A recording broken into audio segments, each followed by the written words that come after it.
टाळ्यांचा आवाज वाढला पाहिजे. शाळेचे माजी विद्यार्थी आहेत, त्यांचा मी अल्पशः परिचय या ठिकाणी करीत. आपण सर्वजण प्रयत्न करूयात. धन्यवाद.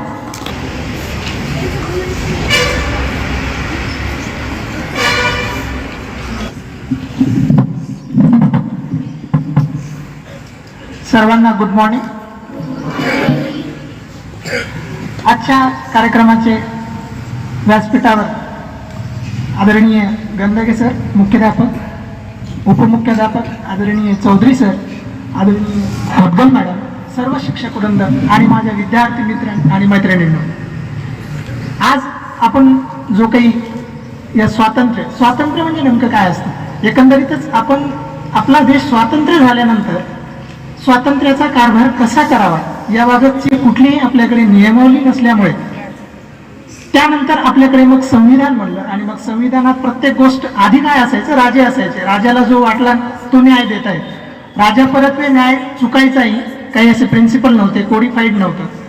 पण मग काय झालं, त्यानंतर संविधान झाल्यामुळे काय जो काय आहे ते लिखित आहे. आणि विशेष म्हणजे आपल्या संविधानाचे एक वैशिष्ट्य असं आहे की कॅनडाच्या राज्यघटनेमध्ये अमेंडमेंट म्हणजे घटना दुरुस्तीची कुठलीही सुविधा नाही आहे. त्या परत आपलं जे संविधान आहे ते रिजिड जरी असलं तर ते फ्लेक्झिबल सुद्धा आहे. म्हणजे आपल्या याच्यामध्ये आतापर्यंत जवळपास 100पेक्षा जास्त घटना दुरुस्ती झालेल्या आहेत. तर मित्रहो, या संदर्भाने घटना समितीतील शेवटचं भाषण डॉक्टर बाबासाहेबांनी केलेलं, त्यातील काही मी मुद्दे आपणास मांडणार आहे. बाबासाहेबांनी त्यामध्ये असं नमूद केलंय, राजकीय पक्षांनी स्वतःच्या तत्वप्रणालीला देशापेक्षा मोठे मानले तर स्वातंत्र्य धोक्यात आल्याशिवाय राहणार नाही. बाबासाहेबांनी जवळपास 55 मिनिटं भाषण केले. संविधान सभाच्या जवळपास 11 सत्र झाले आणि 165 दिवस ॲक्च्युअल वर्क झालं. त्यानंतर काय झालं की आपली राज्यघटना बनण्यामध्ये बराच दिरंगाई का झाली या बाबतीत बाबासाहेबांनी त्याचं विश्लेषण असं केलं की अमेरिकेचं जे संविधान आहे ते फक्त 4 महिन्यामध्ये बनलं होतं. कॅनडाचं संविधान 2 वर्ष 5 महिने, ऑस्ट्रेलियाचं संविधान 9 वर्ष लागले आणि दक्षिण आफ्रिका 1 वर्ष. परंतु ॲज कम्पेअर टू त्यामध्ये जे काही अनुच्छेद आहेत, आपल्या याच्यामध्ये जवळपास 395 अनुच्छेद आहेत आणि त्यानंतर अमेरिकेच्या याच्यात 7 परिशिष्ट आहेत, कॅनडाच्या याच्यामध्ये 147 अनुच्छेद आहेत, ऑस्ट्रेलियाच्या याच्यामध्ये 128 अनुच्छेद आहेत आणि दक्षिण आफ्रिका 153. एकंदरीतच बाकीच्या देशांमध्ये असं झालं की जेव्हा त्यांच्या राज्यघटनांचा मसुदा आला तो ॲज इट इज ॲक्सेप्ट केला. त्या परत आपल्याकडे काय झालं तर त्यामध्ये जवळपास 7635 ह्या दुरुस्त्या सुचवल्या होत्या. एवढ्या दुरुस्त्या सुचवल्यानंतर ॲक्च्युअल जे सभागृहामध्ये 2473 दुरुस्त्यावर डिस्कशन झालं, त्यामुळे हा जो काही उशीर लागलेला आहे. बाबासाहेबांनी संविधानाच्या बाबतीत अगदी शेवटच्या क्षणी असं सांगितलं की माझ्या मते संविधान कितीही चांगले असले आणि ती राबवण्याची जबाबदारी ज्यांच्यावर आहे ते जर अप्रामाणिक असतील तर ते वाईट ठरल्याशिवाय राहणार नाही, आणि संविधान कितीही वाईट असो ते राबवण्याची जबाबदारी ज्यांच्यावर आहे ते जर प्रामाणिक असतील तर ते चांगल्या ठरल्याशिवाय राहणार नाही. कॅनडाच्या ह्याच्यामध्ये मी आत्ताच तुम्हाला सांगितलं की घटना दुरुस्तीचा अधिकार नाही आहे, तिथल्या नागरिकांना नाकारलंय. म्हणजे ॲज इट इज जसं आहे ड्राफ्ट, म्हणजे तुम्हाला ते स्वीकारण्याशिवाय दुसरा तुमच्याकडे पर्याय नाही. आणि त्यानंतर त्यांनी बाबासाहेबांनी भाषणाच्या शेवटी ह्या संविधानाला धोके काय आहेत त्यामध्ये त्यांनी पहिला धोका सांगितला, व्यक्तिपूजा. त्यांनी सांगितले की एखाद्या नेत्याची अंधभक्ती ही लोकशाहीसाठी मृत्यूचा दणका ठरू शकते. लोकशाही व्यक्तीपेक्षा संस्था मोठी असतात, भावनेपेक्षा कायदा मोठा असतो. आजच्या काळात सोशल मीडियाच्या प्रभावामुळे ही चेतावणी अधिक महत्त्वाची वाटते. The Constitution is not a mere lawyer's document, it is a vehicle of life and its spirit is always the spirit of age. Doctor B.R. Ambedkar. मित्रांनो, आपल्या राज्यघटनेचे जे काही वैशिष्ट्य आहेत त्यापैकी आपल्याकडे जे आहे संघराज्याची जी संकल्पना आहे ती अमेरिकेकडनं घेतली आहे. संसदीय पद्धत जी आहे ती इंग्लंडकडून घेतली आहे. मार्गदर्शक जे तत्वे आहेत तर ते आयर्लंडकडून घेतले आहेत. आपल्या राज्यघटनेचे विशिष्ट म्हणजे आपली राज्यघटना ही लिखित स्वरूपाची आहे, लॉंगेस्ट आहे आणि त्यानंतर आपल्या federal system with unitary bias म्हणजे राज्याची जी चौकट आहे ती संघराज्य व्याप्ती आहे आणि आपली जी न्यायव्यवस्था आहे, न्यायव्यवस्था ही स्वतंत्र आहे. म्हणजे ज्युडिशरीमध्ये जे आहे कार्यकारी संस्थांनी हस्तक्षेप करू नये असं संविधानाला अभिप्रेत आहे. राष्ट्रपती आपल्याकडे नाममात्र प्रमुख आहेत, तर पंतप्रधान हे वास्तविक प्रमुख आहेत. त्या अनुषंगाने त्याचाच जर विचार केला अगदी राज्यात, तर राज्यात सुद्धा राज्यपाल हे नाममात्र असतात, तर मुख्यमंत्री हे वास्तविक कार्यकर्ते असतात. मुळात आपल्याकडे जे काही कायदे होतात, म्हणजे सगळ्या कायद्यांचं जे काही प्रिन्सिपल जे आहे ते संविधानाला लागू आहे का. समजा एखादा कायदा विधिमंडळाने पारित केला आणि त्यातला काही कलम जे जर आपल्या संविधानाशी संबंध नसतील, म्हणजे त्यांचा काही कुठे अल्ट्राव्हायरस होत असेल, तर त्याचं पुनर्विलोकन करण्याचा अधिकार हा न्यायालयांना आहे. म्हणजे चेकमेटची व्यवस्था. अगदी म्हणजे विधिमंडळानं कोणताही कायदा पारित केला तर तोच अगदी 100% बरोबरच आहे असा विषय नाही आहे. त्यामध्ये काही चुका असतील, काही ज्युडिशियल रिव्ह्यू असेल, नागरिकांचे जे काही प्राथमिक आणि जे काही घटनात्मक अधिकार आहेत त्याची जर उल्लंघन होत असेल तर चेकमेटचा अधिकार सुद्धा न्यायालयांना आहे. त्यापुढे जाऊन मी असं सांगेल तुम्हाला की आपल्याकडे सध्या आरक्षणाचाही विषय आहे. तर सेक्शन आपले जे मूलभूत अधिकार चालू होतात 14 पासून. 14 काय सांगतो, इक्वॅलिटी बिफोर लॉ और the equal protection before law. म्हणजे आपला जो काही समानतेचा जो अधिकार आहे, या समानतेचा अधिकार याला अपवाद सुद्धा आहे. म्हणजे कायद्यासमोर सर्व समान आहेत ही बाजू जरी असली, परंतु त्याला अपवाद असा आहे की ज्यांना आत्तापर्यंत काही प्रातिनिधित्व मिळालं नाही किंवा ज्यांना अधिकार आत्तापर्यंत नव्हते, तर त्यांच्यासाठी हे तत्व राखले जाणार नाही. त्यांना कुठेतरी एक सुविधा देण्यात येईल.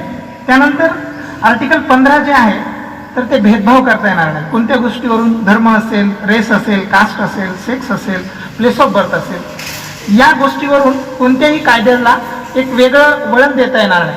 परंतु या कायद्याला सुद्धा अपवाद असा आहे की महिला असतील, चाइल्ड असेल, अनुसूचित जाती जमातीतील व्यक्ती असतील, तर त्यांच्यासाठी वेगळा कायदा करण्याची सुद्धा शासनाला परवानगी आहे. त्यानंतर आर्टिकल 15 जे आहे, तर सध्या आपण मराठा आरक्षणमध्ये जे काही SC/BC जी सुविधा जी आहे तर ती 15(5) नुसार, 15(4) नुसार, म्हणजे मी आता जसं तुम्हाला म्हटलो की कायदा हा सर्वांसाठी सारखा असतो. सारखा जरी असला तर त्याला काही अपवाद हे असे असतात की जे सोशली, इकॉनॉमिकली ज्यांना म्हणजे प्रगतीपासून त्यांची आत्तापर्यंत वंचित राहिलेले आहेत, त्यांच्यासाठी वेगळा कायदा करण्याची तरतूद आहे. आणि आपण सध्या जे पाहतो की 10% आरक्षण, म्हणजे ती घटना दुरुस्ती हा 103वी 14/1/2019 10% इकॉनॉमिकली विकर सेक्शन जो आहे त्यांना आरक्षणाची तरतूद केली. यापूर्वी जे काही आरक्षण होतं ते सोशली आणि इकॉनॉमिकली बेस ज्यांना प्रातिनिधित्व मिळालं नाही त्यांच्यासाठी होतं. परंतु यानंतर सध्याच्या सरकारने 2019मध्ये 10% इकॉनॉमिक बेसवर आरक्षण आणलं आहे.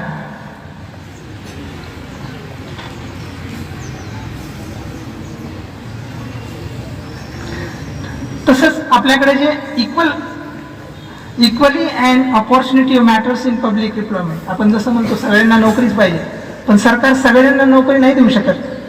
तर त्यामध्ये प्रेफरन्स कुणाला द्यायचा आणि कोणासाठी विशेष कायदे करायचे.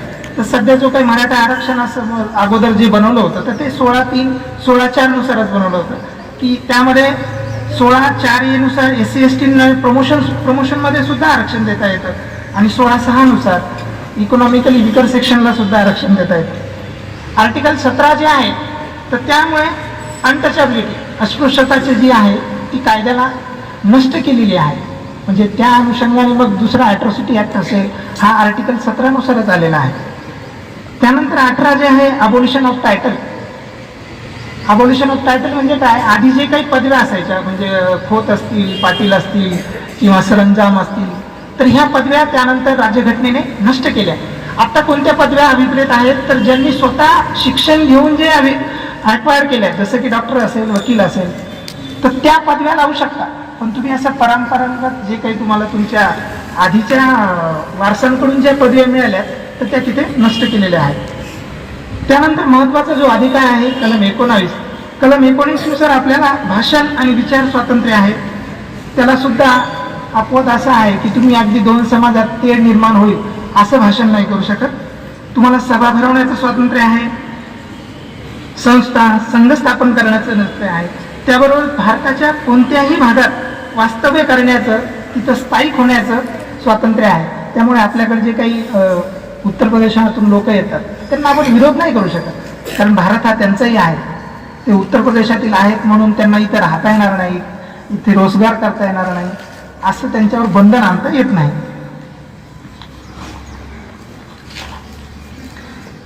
आणि व्यवसाय आणि व्यापार करण्याचं सुद्धा स्वातंत्र्य आपल्याला आर्टिकल 16 नुसारच आहे.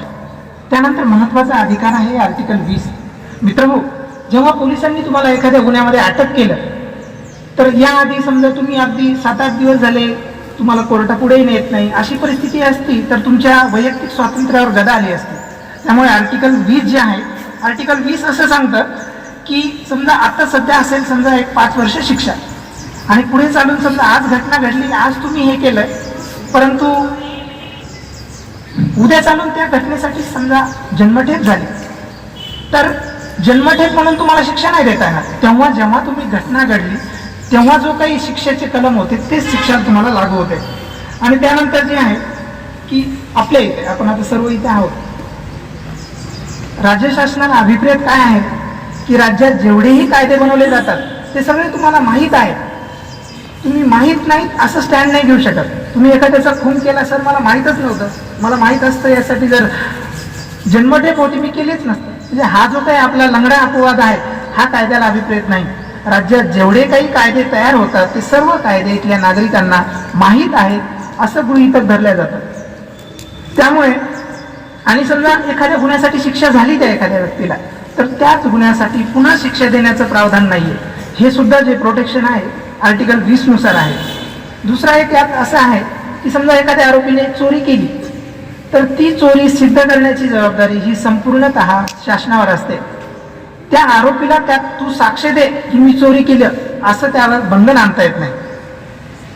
त्यानंतर जे आर्टिकल 21 जे आहे, protection of life and personal liberty, म्हणजे कोणत्याही व्यक्तीला जे अटक केल्यानंतर 24 तासाच्या आत माननीय न्यायालयासमोर हजर करावं लागतं. त्यानंतर माननीय न्यायालय ठरवेल की याची पुढची कस्टडी द्यायची किंवा न द्यायची. आपल्याला आठवत असेल आपल्या ह्या डांगे कॉम्प्लेक्सच्या तिथं जे काही अतिक्रमण होतं तिथे खून झाला होता आणि तिथल्या आरोपींना पकडण्यात आलं होतं आणि कोर्टात हजर केलं. त्यात ॲट्रॉसिटी कलम लावलं होतं.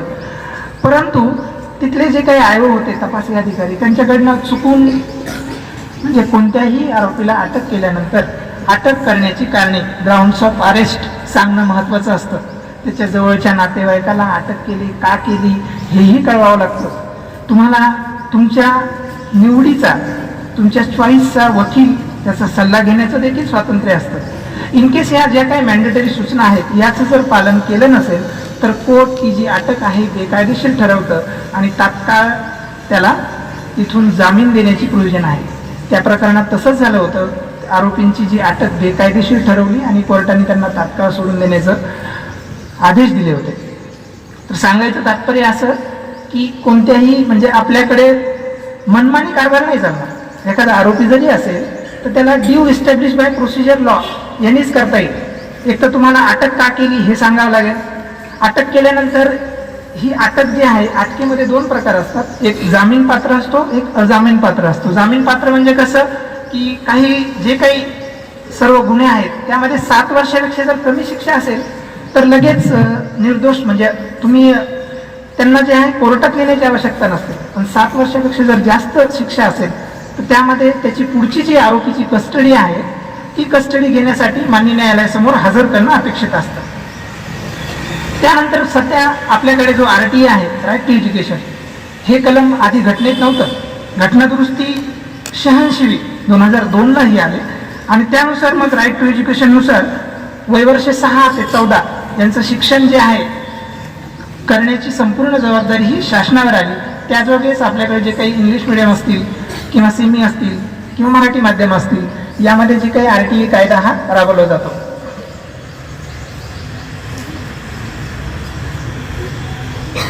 आणि त्यानंतर अनुच्छेद क्रमांक 22 जो आहे तर त्याच्यामध्ये असं आहे की समजा आता मी तुम्हाला आत्ता जे सांगितलं की प्रत्येक गुन्ह्यामध्ये अटक केल्यानंतर 24 तासात मान्य न्यायालयासमोर हजर करावं लागतं.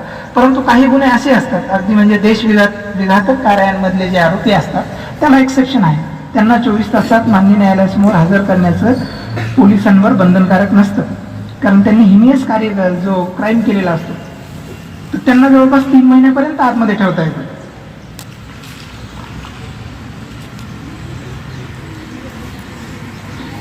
आणि 24 तासाचं रिमांड मी तुम्हाला जे सांगितलं, समजा एखाद्या आरोपीला मुंबईला अटक केली आणि गुन्हा दाखल आहे औरंगाबादला, तर साहजिकच मुंबईवरून जो काही ट्रान्झिट पिरियड आहे, येण्यासाठी जो काही वेळ लागेल, तर तो वेळ जो आहे त्यामधून एक्सक्लूड केला जातो.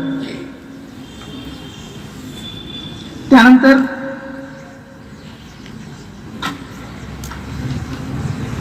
आर्टिकल 25 नुसार जे आहे, आपल्याला जे म्हणजे आपल्याला ज्या धर्मावर श्रद्धा असेल, ज्याची उपासना करण्याचा आपल्याला इच्छा असेल, तो धर्म आपण हे करू शकतो.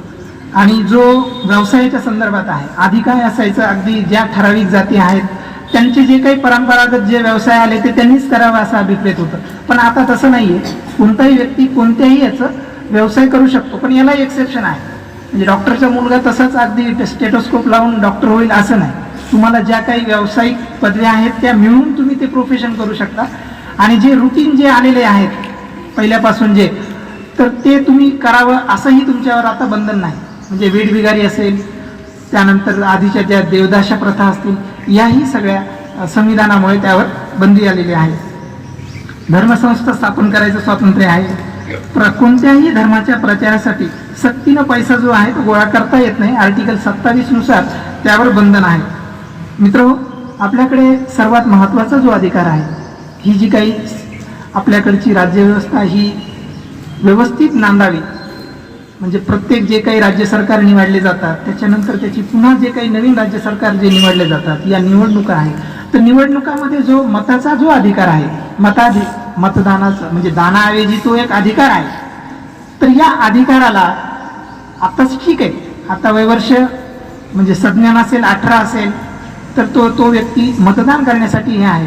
परंतु याला समजा काही अटी लावल्या असत्या, काही क्वालिफिकेशन लावले असते की जो समजा एक अमुक रकमेचा ज्याचा व्यापार आहे, जो एक ठराविक श्रीमंत आहे, अशाच व्यक्तींना जर हा अधिकार दिला असता तर कदाचित सर्व जनतेला, जे काही आपले सगळे सिव्हिलन्स आहेत, तर यांना ते अधिकार नसते मिळाले. अशिक्षित लोक आहेत, यांना काय कळतं की कोणते राजकारणी निवडायचे. तर असा आपल्याकडे भेदभाव नाही आहे, फक्त संज्ञान असणं एवढंच क्वालिफिकेशन आहे. संज्ञान झालं तर त्यानंतर अजून काही वेगळे त्याला क्वालिफिकेशनची आवश्यकता नाही. आणि आपल्याकडे एकेरी नागरिकत्व आहे. अमेरिकेत कसं आहे, ड्युअल सिटिझनशिप असते.